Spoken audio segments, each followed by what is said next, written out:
Love this podcast? Support this show through the Acast supporter feature. It's up to you how much you give, and there's no regular commitment. Just hit the link in the show description to support now.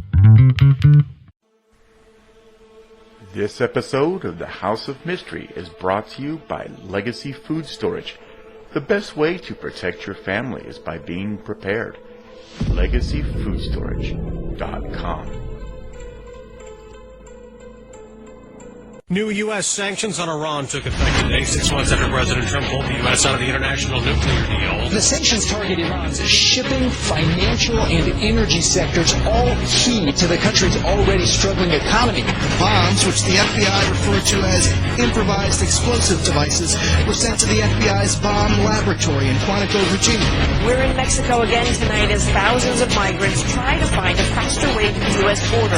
The White House says it's now getting help from the Mexican government. Breaking news out of Pittsburgh. The man accused in the shooting at the synagogue in Pittsburgh is pleading not guilty, and he also wants a jury trial. You can see he's facing 44 counts.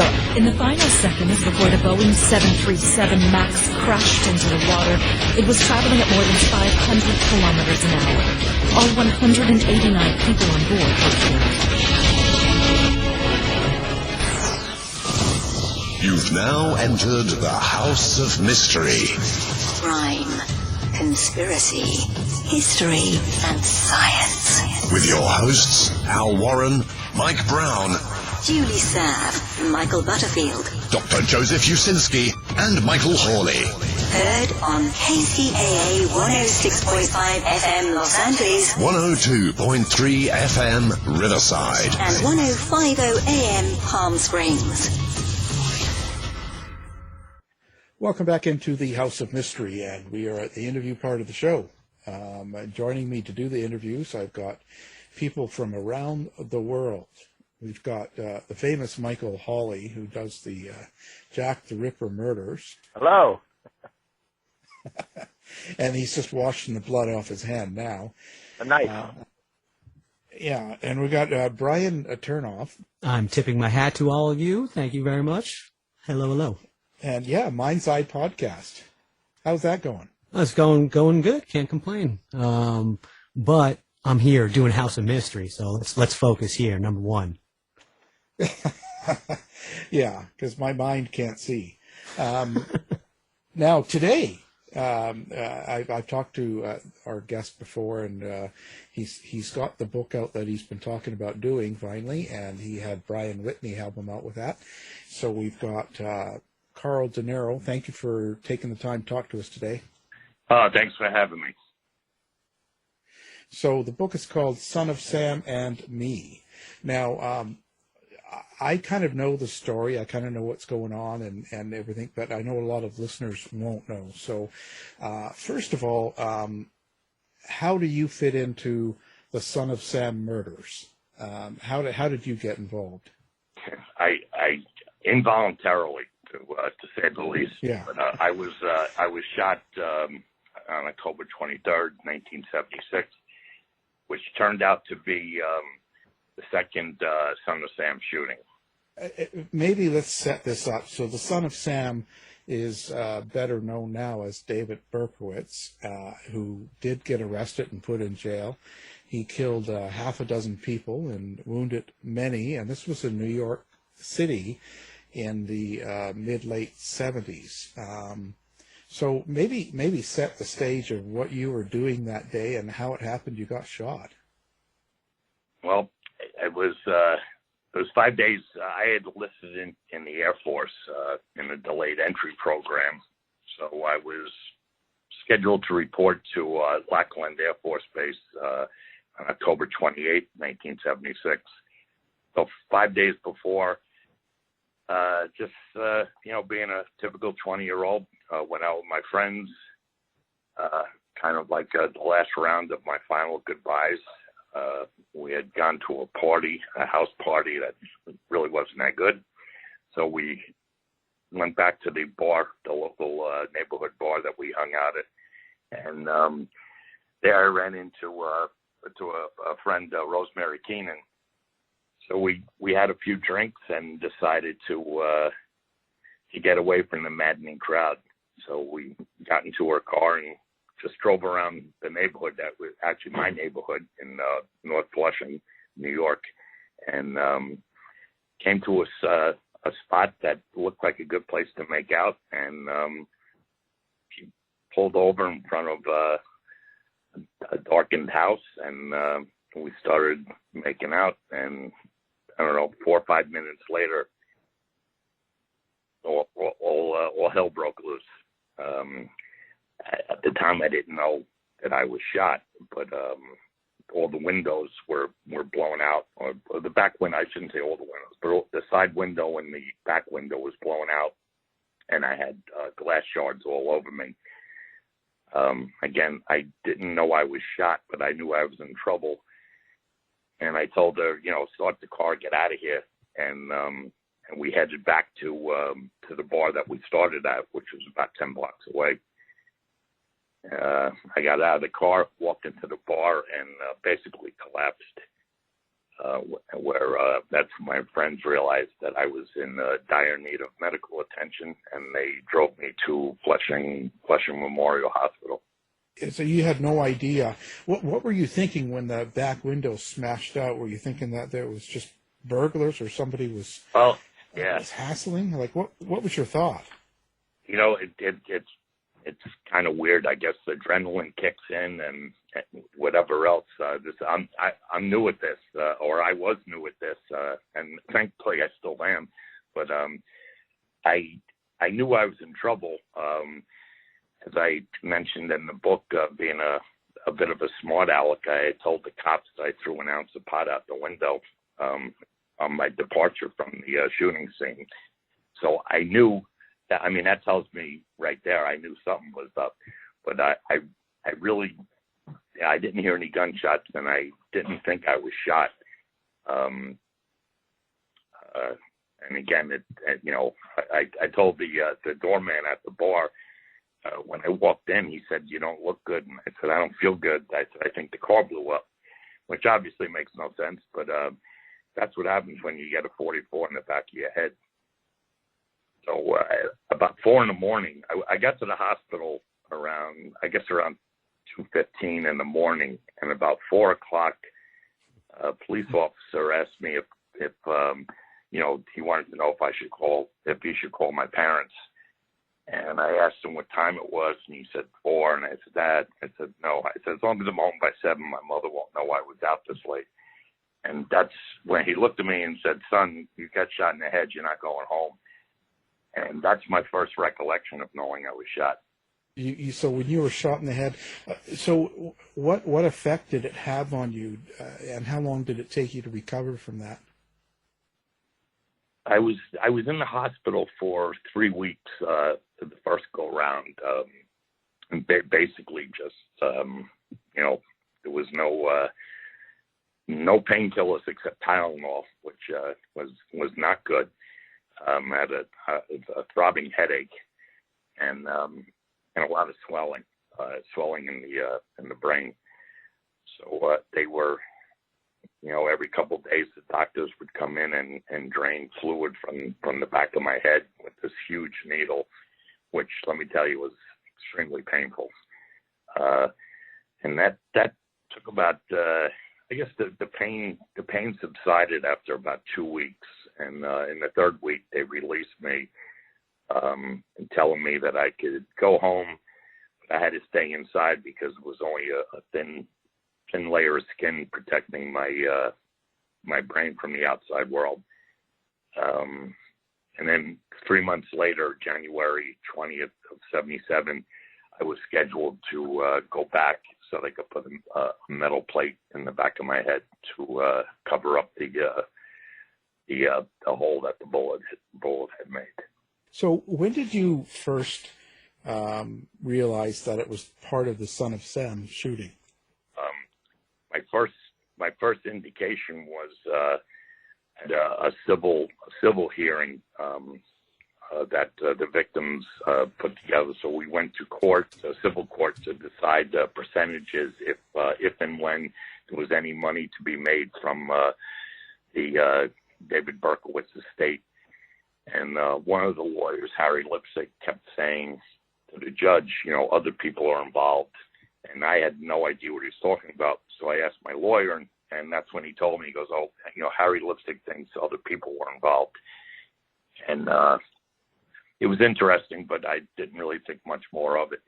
And then 7 years later, I read Maury Terry's book, The Ultimate Evil, which is basically the blueprint for the Son of Sam conspiracy. And that was, that was my second piece of information alluding to a conspiracy. And the third piece was I happened to run into a ballistics detective in around 1990 who worked on my case, and he told me that a woman or a 90-pound weakling shot me, and David Berkowitz is neither one of those. So I was at that point I was pretty convinced that Maury Terry was onto something. Maybe explain this. Like, what do you mean by cult? So there's going to be people that this is totally out of left field here. They have no idea. As far as what's been told on news and over the time is David Berkowitz, had a dog that talked to him. He heard voices, and he would go out and shoot all these people. So now you bring up cult. So what exactly do you mean by that? Well, like I said, the basis for me even mentioning the cult is the work that Maury Terry did uncovering this cult. There was some clues during the actual shootings. The Son of Sam left a note at one of the shooting scenes, and also sent a note to Jimmy Breslin, who was a New York Daily News investigative reporter. And in one of the letters, the letter mentions some names, the Wicked King Wicker, the Duke of Death, Duke of Darkness, 22 Disciples of Hell.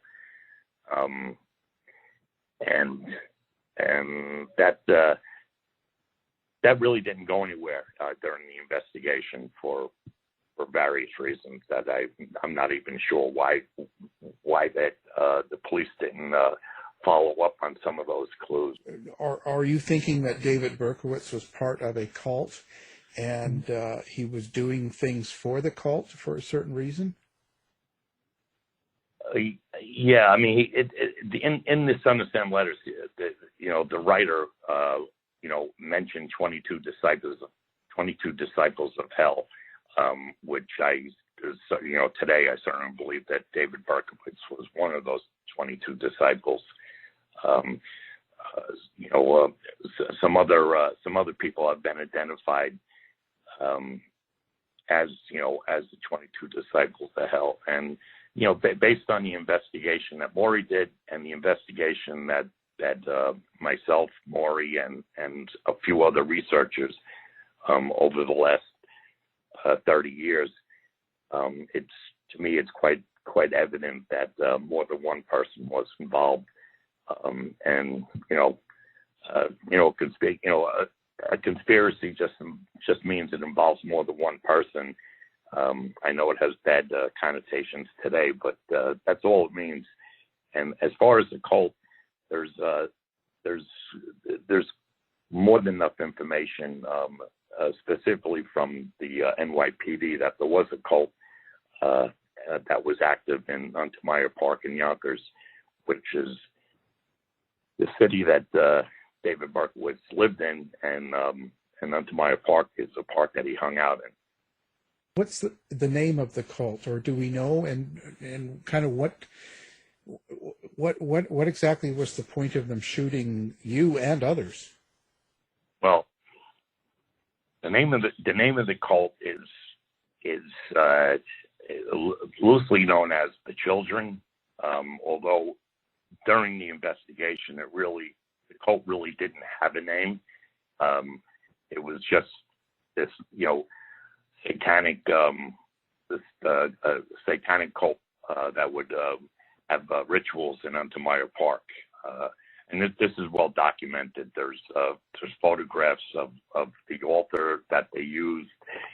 There was many German shepherds found skinned and obviously killed. And Jim Rothstein, NYPD detective, actually uncovered the cult long before the Son of Sam shootings, like in the late 60s, 68, 69. And he found out that there was this satanic cult that, besides worshiping the devil, they were involved in, major drug dealing and procuring young women. I shouldn't even say women, young girls and young boys for sexual activity with the rich and famous. So, Carl, a question: when you got shot, it sounds like it was dark and you saw no one, or did you maybe make out anybody? Yeah, that's a good question, because of all the shootings, my shooting is basically, I think it's the only one with no eyewitnesses. So there's the least amount of information on my shooting.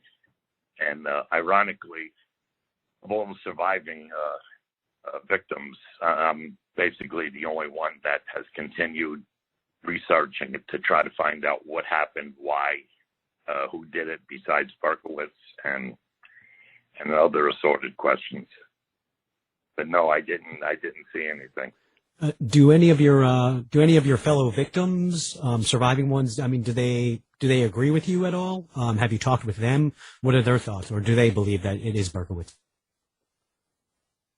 Well, that's a very good question, and I'll give you the best answer. Most of them, almost all of them, just don't want to talk about it. And of course, we all handle our own personal tragedies in different ways. So I'm not passing judgment on anyone. That's just kind of like my personality, where, I want to know, and I'm going to ask questions, and I'm going to probably be a little loud and obnoxious about it.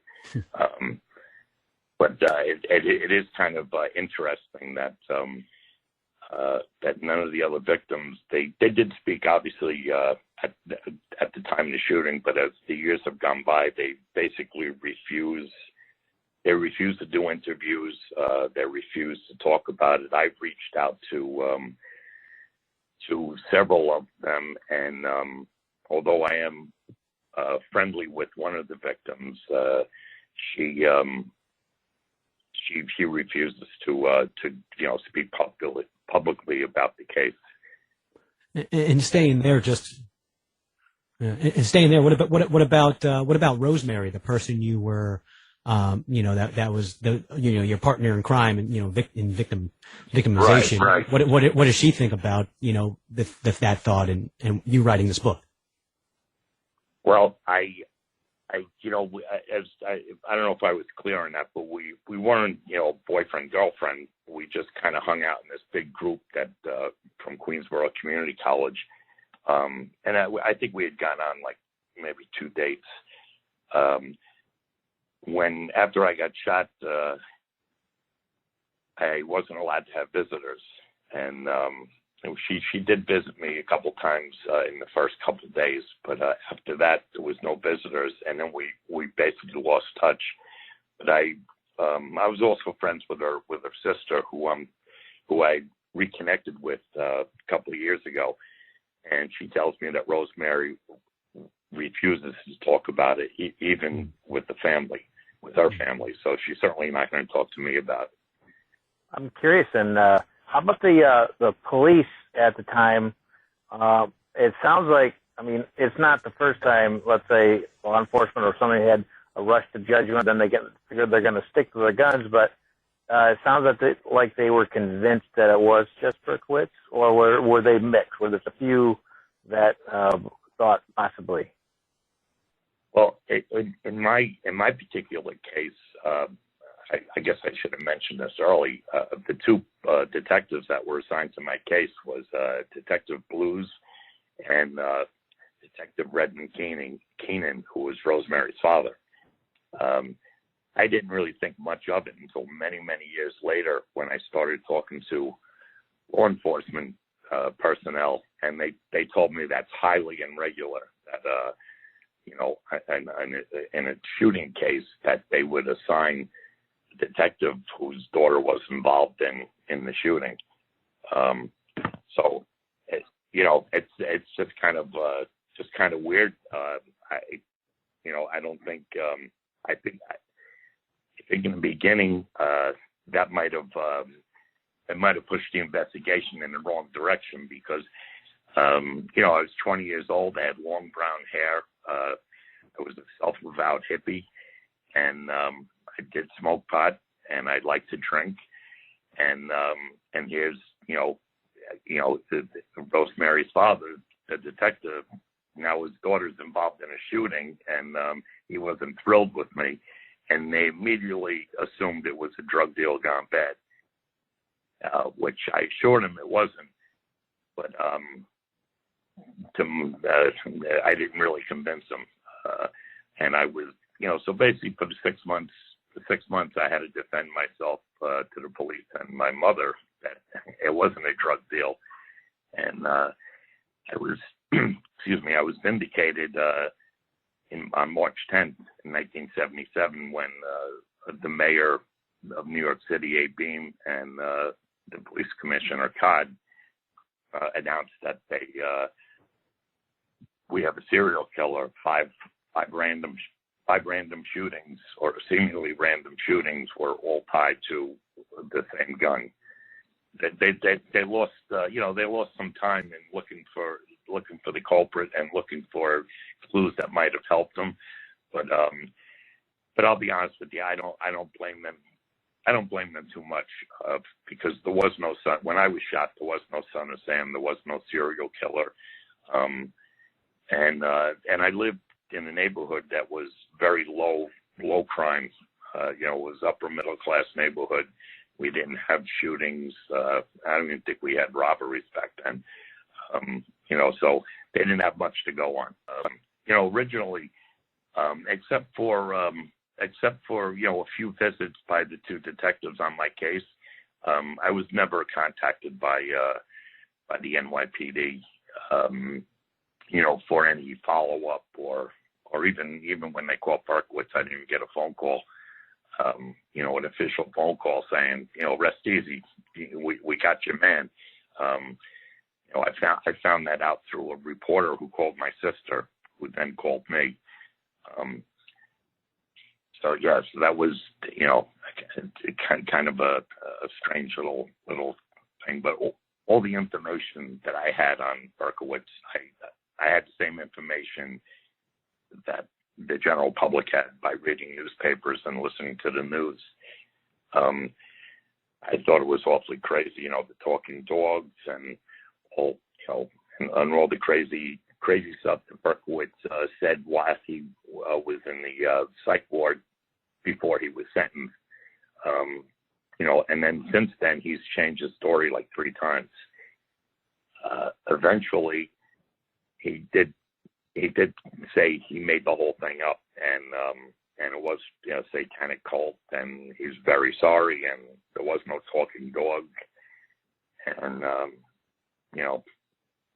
you could take it for what it's worth. He definitely didn't help. He definitely didn't help himself by changing his story 3 or 4 times. As far as me believing him, I could tell you, like today, here's what I believe. I believe that he did do 2 of the shootings. I don't think he shot me. I think he was at all the shootings, as he has stated. He says he was, and I do know that the police, when they did interrogate him, they asked him, specific questions for each shooting, and those hidden clues that the police will keep from the public. So if they catch the suspect, then they ask him a question and he knows the answer, then they know they got the right guy. I'm not really sure what questions they had for Berkowitz, but at this stage of the game, I just, there would be no upside for Berkowitz to lie and say, I was there, but I didn't shoot you. But I did shoot Donna Lauria. It's kind of like, you're either all in or you're not. You had some actual direct correspondences with him during COVID, and that ended in November, according to the book. Tell us a little bit about those correspondences. Did you gain any insight? And since your last one, anything new come out since then? Yeah, so I was actually approached by a friend of his who let me know that he was interested in talking to me. I had batted around the idea for quite a few years of reaching out, but I never did. But once I found out that he was interested in talking to me, I said I have nothing to lose with this one. So I started corresponding with him, and as you can in the book, I printed some of the letters and some of my letters and some of his responses, and so far it's all fluff. I mean, he hasn't told me anything. He has apologized profusely for any trouble he's caused me and other victims and our families, which is all well and good. That's part of the process. And you're sorry, but I don't think it's the whole process. And as the letters progressed, I became a little bit more specific and a little bit more to the point. And I eventually asked him point blank, do you know who shot me? And then the next letter, I actually mentioned, I just gave first names. Was it Amy? Was it Wendy? And his response was, in a nutshell, his response was, be patient. So that gives me hope for the future that I will continue corresponding with him, and it gives me hope for the future that he will eventually give me some kind of closure. What's your hopes in writing this book? Like, what did you want people to take away from it? Originally, I wanted to. My daughter convinced me that I had a story to tell that other people would be interested in. I always thought it was kind of an interesting story. Just the fact that I'm alive to tell it makes it somewhat interesting. But I didn't really think, people, my inner circle of friends would certainly enjoy it, but I didn't think other people would. But my daughter convinced me that, I got a good story. Just, my personal experiences, with dealing with being shot. And then I added on to that my relationship with Maury Terry, which, I find it's an interesting relationship. It started out me being like a fan of his book, to meeting him, to helping him investigate, and then and also becoming very good friends with him. So that was my original goal.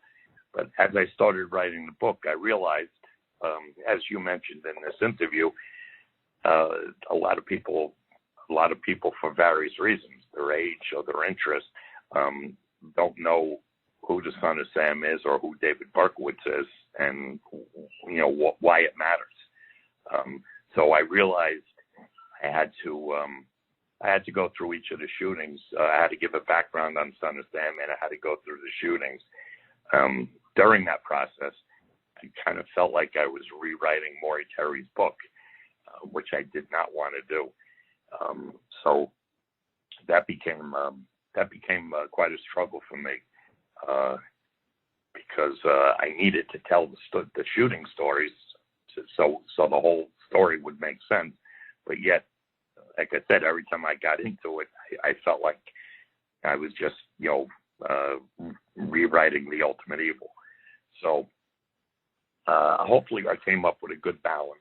I took out many pages going into deeper detail in each of the shootings, but like I said, my goal was to tell my story, tell my relationship with Maury, and to present to the public for one of the few times that other people were involved, and here's the reasons why. I think I came up with a good balance in this book. Did you ever try to contact some of the other shooters, other people involved, any time during writing the book, or? Yeah, no, I have not, and I think you can imagine why. But it was a few years ago. Somebody wanted to do a documentary, and they actually said, "What do you think about walking up to the front door, knocking on the door, and introducing yourself?" And I'm like, I don't think so. I don't know. I'm not that. Yeah, I'm not that brave. And you do have to realize that this is my opinion and opinion of a few others. You can't go around accusing people of shooting people without some kind of proof. I think we have ample proof, but it's all circumstantial, and a lot of it's based on research that was corroborated by David Berkowitz, which, as we said earlier, he's not the most reliable. He could change his story tomorrow. Question is that cult still active? Do we know, or is it kind of they kind of disbanded? In Maury Terry's book, he kind of says it's the process church and the final judgment. My opinion on that is I don't think in its entirety it's the process church and the final judgment. But I do think, and actually I know that some members of the process church were definitely involved in the Son of Sam shootings and were part of the 22 disciples of hell. I think when you're dealing with true crime, you have to realize that bad people hang out with bad people. So, you might not be a card-carrying member of a particular group, but that doesn't mean you don't pal around with a motorcycle gang that is involved or a satanic cult that was involved. So to answer your question, are they still around? Well, we all know that the Process Church is now called the Best Friends Animal Sanctuary in Kanab, Utah, this is open. This is public knowledge. Michael Mountain actually who was one of the founding members of both the Process Church and Best Friends, gave an interview, totally admitting that yes, it's the same group, but he shrugs everything off with, back in the 70s, everyone belonged to cults. We didn't really mean anything. It was just like a way to make money and to be cool. I don't buy that, but that's his story, and I'm sure he's sticking to it. So, question about David Berkowitz is, like with serial offenders, they tend to be having personality disorders like antisocial personality disorder, narcissistic personality disorder, and so when I'd seen, read on David Berkowitz and watched, he seemed to be antisocial, and it kind of fits that mold. But if it's a part of a cult, that would not be a serial offender issue. That would be a cult thing, a different thing. Has there anybody been? Have you ever heard discussion about that with David Berkowitz, trying to find out himself, his personality? So your question is, does he have a serial killer personality or a cult personality? Yeah, exactly. Yeah. God, that's a good question. Let me think about that. I know he's a follower. We all know. When you're looking for members to join a cult, for the most part, you're looking for the, disenfranchised, the lonely, possibly even introvert, but, no friends. And the cult leader promises something, eternal life, money, drugs, girls, whatever. Berkowitz definitely fits into that. Everything I know about him, definitely fits. He definitely fits into that. So.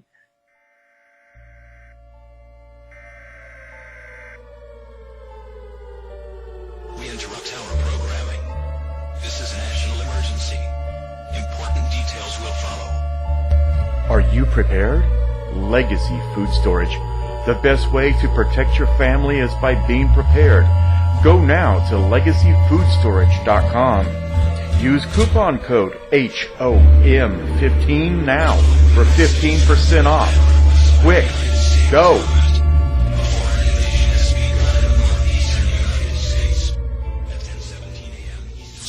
You're listening to the House of Mystery radio show.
One of the most common things is the extreme lack of remorse for what they've done, or complete lack of empathy for their victims.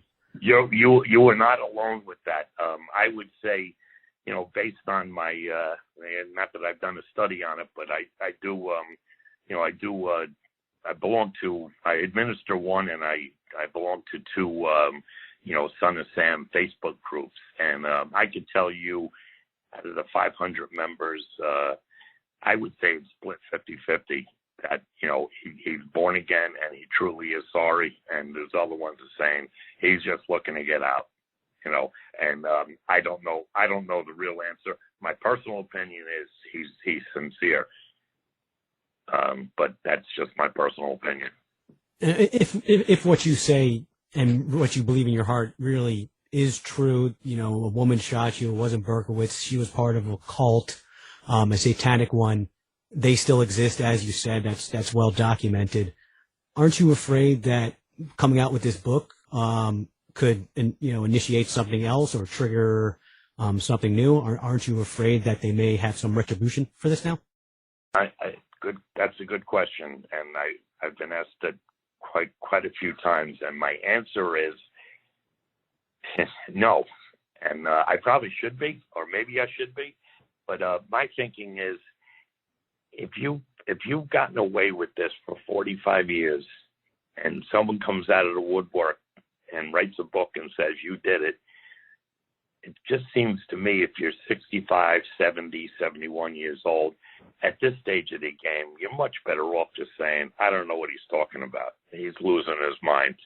I have nothing to do with that. As opposed to, getting a gun, putting it in your glove compartment, and driving to New York to shoot me. And again, I hope, believe me, I hope I'm right with that assessment.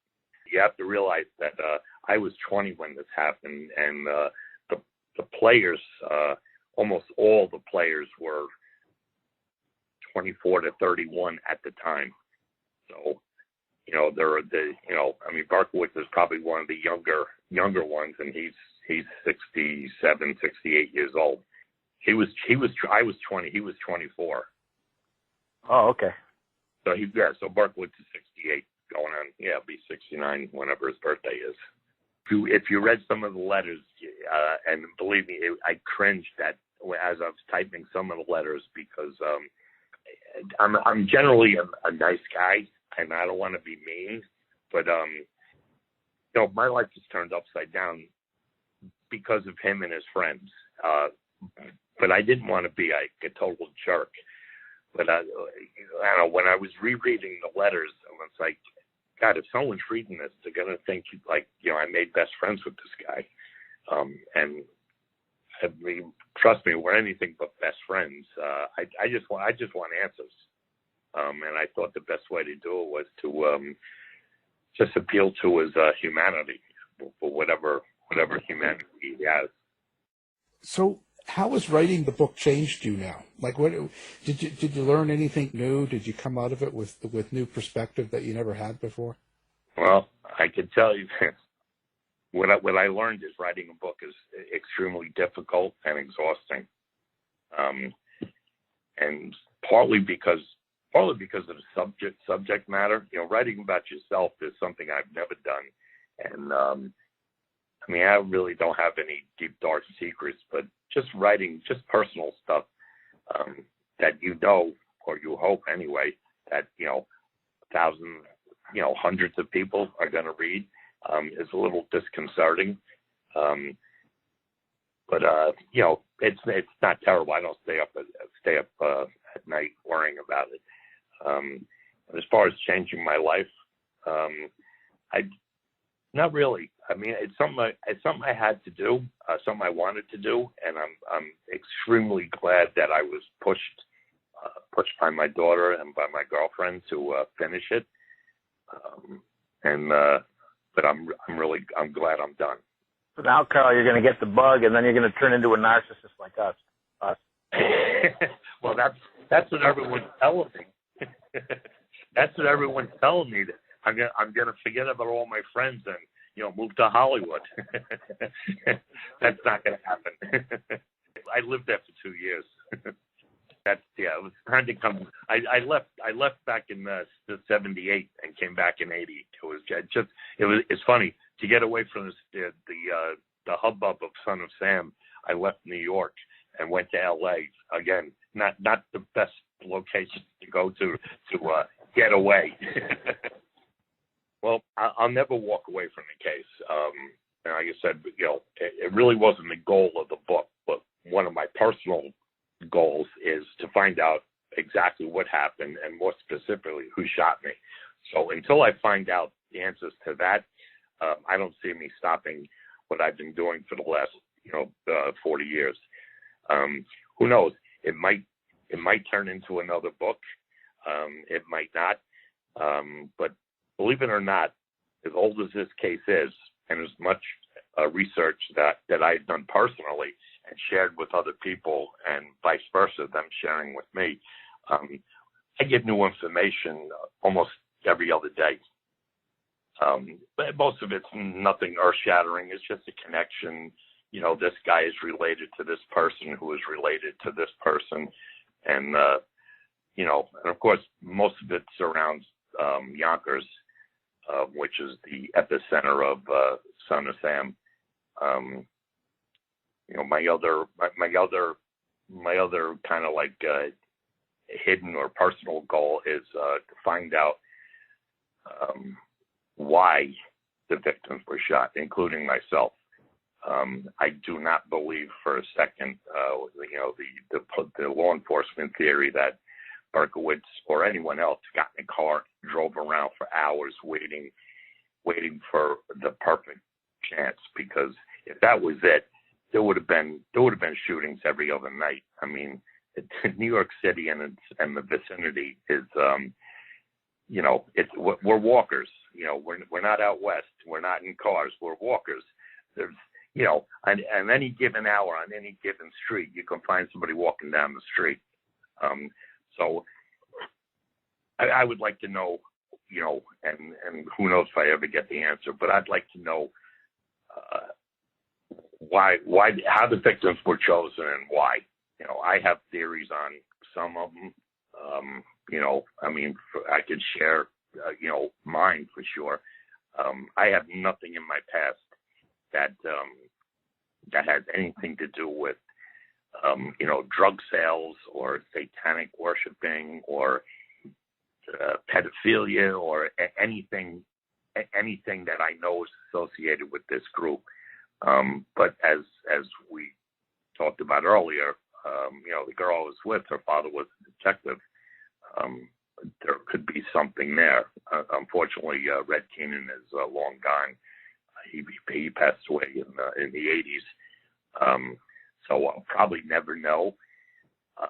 But with seven different cases, I'm hoping to find some kind of common thread. Now, quick question then is, I heard that if it's a possibility of an initiation, maybe it could have been opportunistic, just that this is what you have to do at this amount of time or something like that, then that would be the common thread, that it was opportunistic. But it would be interesting to find out more of that for sure. Yeah. I don't know who I should attribute to, but for lack of a better thing, I'll call it the Maury Terry, son of Sam thing. The theory is that some were definite hits, targets, and some were initiation. And mine, in Maury's opinion, mine fell under the initiation. But if you take a look at like the Judy Placido, Sal Lupo shooting at Eliphas, there's a lot of symbolism there, with the Eliphas Levi, who was a satanic figure from the 1800s, and the Eliphas name itself.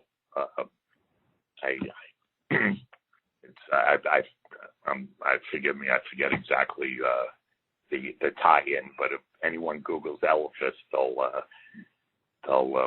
find out there's a lot of satanic stuff, and of course Placida is also a god of, I think, or a goddess of futility, or anyway, that's Judy Placido's last name. The fact she lived on Wickham Street, which Wicca was mentioned in one of the letters. So there's just, that's just kind of throwing things against, spitballing, throwing things against the wall and see what sticks. There's not a, there's no hard evidence on that. It's just a lot of assumptions, and boy, isn't this neat.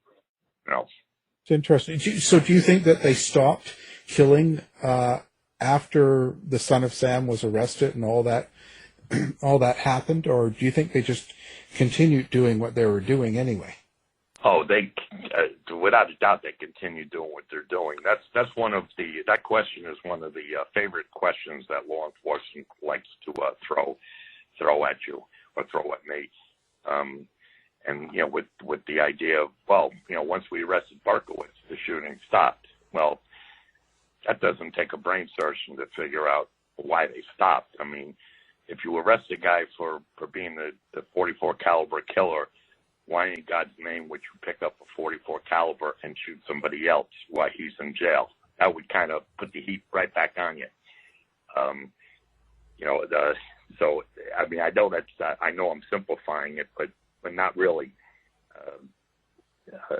18 people, or 13 people have passed away in the 12 months after Berkowitz was arrested. 13 people that were involved in this, and they all met. They all met untimely deaths. Brake lines cut. Suicide with 2 bullet wounds. Strange stories like that. And of course, you go back to the original. if you believe in the, what was behind the Son of Sam, and the cult and the pedophilia, well, 20 years ago, you couldn't even really mention that because everyone would just say you're nuts. That doesn't happen. But in the last 20 years, a lot of things have happened in that arena. I guess starting with, I hate to say it, but starting with, with the priests in the Catholic Church, and going right to more recent with, Epstein. This human trafficking and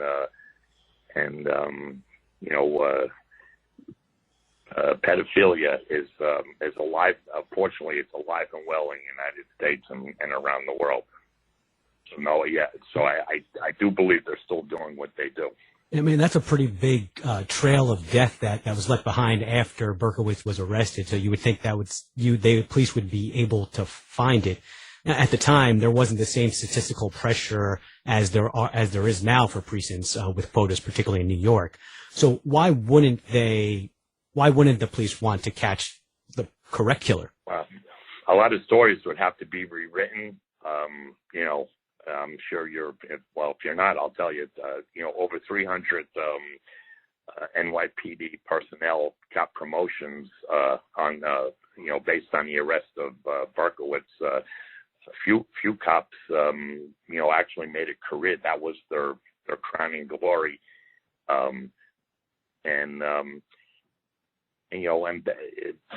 For right now, it's like let's sleep in dogs' lives, and no pun intended. Why would you reopen a case when we have a guy in jail? My book is not going to reopen the case. I mean, believe me, I wish it was that powerful where it would reopen the case. But in my opinion, there's bigger powers than me, who will never reopen the case for a lot of different reasons. I just touched on the most obvious. It's a closed case. Why reopen it? So you're pretty much saying, really, that they'll really never capture, or the person that really shot you, in your mind, will never really be brought to justice then. Well, hope springs eternal. I'm not going to say never, but I think a few things have to happen for the authorities to take it serious. And what comes to mind to me is somebody who was involved. Maybe they never pulled the trigger, but they were at a shooting or two shootings, and they know who the players are, and they get jammed up for something.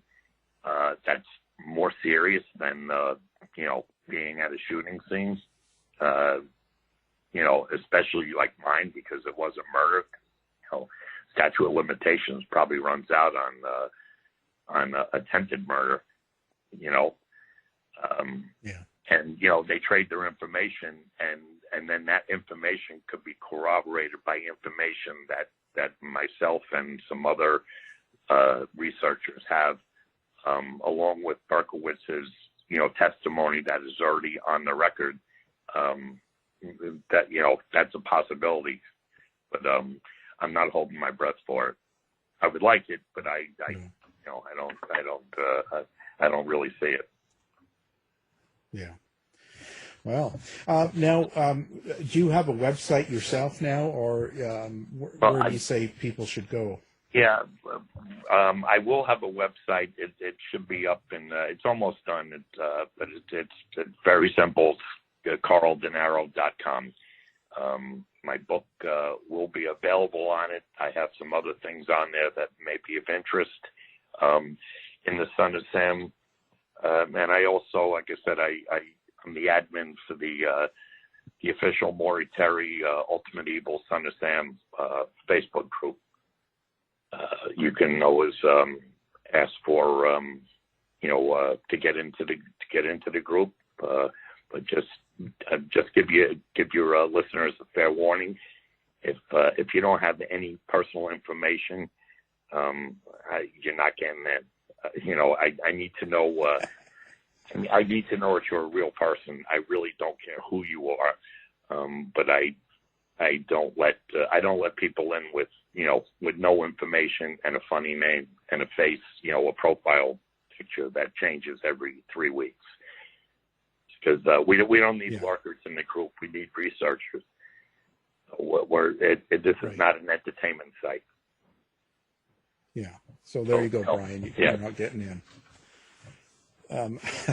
Well, I know that sounds very cold, but I'll be honest with you. I have over 300 people waiting to get into the group, and there's, like I said, you got to give me a reason to let you in the group. And again, it's got to be more than just your entertainment. If you just want entertainment, then go to Denaro.Now and you can be entertained there. Well, I appreciate it, and we will have your book linked up to our website so people can find it real easy when they listen. Oh, great. Again, the book is called Son of Sam and Me. It's the truth about why I wasn't shot by David Berkowitz, and our guest was the author, Carl Denaro. Thank you for being here. Okay, thanks for having me. To find out more about our show, guests, or to listen to past shows from our archive, please go to www.houseofmysteryradio.com. Show's over for now. Was it as good for you as it was for me? Well, good night. This has been a production of Something Weird Media. I'll be back.